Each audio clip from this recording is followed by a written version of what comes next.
Lisa Modoni, where you and I review.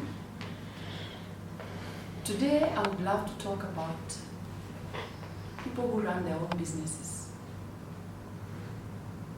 And before I talk about people who run their own businesses, I'll talk about people who work in corporates and people who are employed, and their employer has thought about their retirement. And so their employer is contributing on their behalf an amount towards their retirement to the Retirement Benefits Authority through the trustees who are appointed by the RBA to run the pensions. Now these are the lucky few.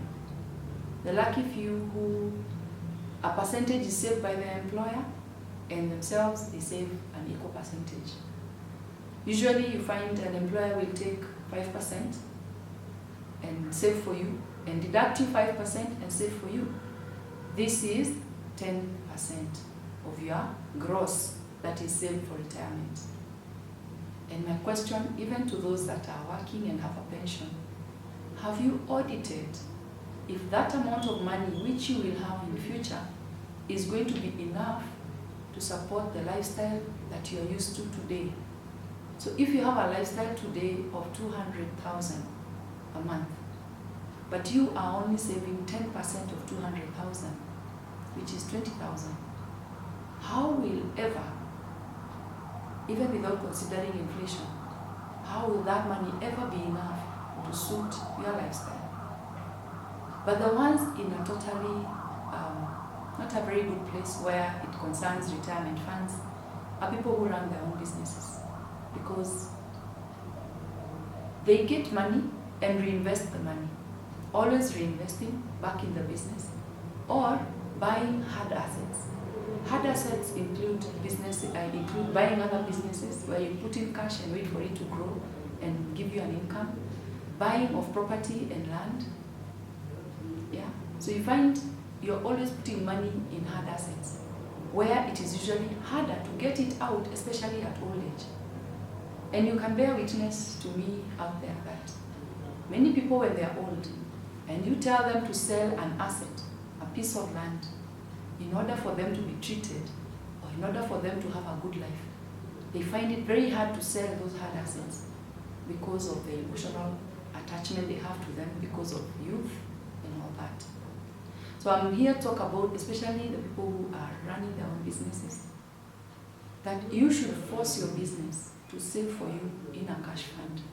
Because at retirement, it is cash you need. It is not an asset you need for it to bring in cash. Because as you've seen in this current COVID season, that very many people have not afforded to pay rent. At the other end of the tenant is the landlord, who mostly you'll find is in the bracket of retirement and is receiving that money as their retirement, as their livelihood. But when that money stopped coming, where do these people go?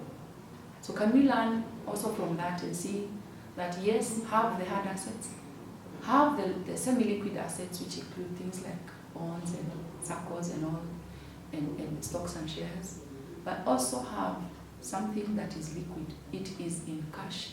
There is nothing you're selling, because sometimes there are no buyers.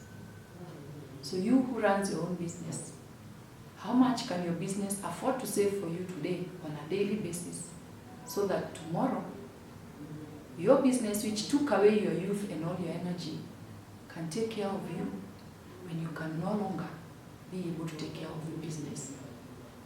So I give this opportunity to anyone who out there is looking to get an audit, a free audit, where we have a sitting and look at what can your business do for you. And also we look at, as you save, how do you make this into an expenditure so that the company is paying? And so your personal individual expenditure is less, but your company is doing that. Just like the way you pay your employees, you pay the landlord who has leased the property to you to do business. The frequency with which you pay those people, you should also pay you. You are the vision holder. If you are not in that business today, that business will go down.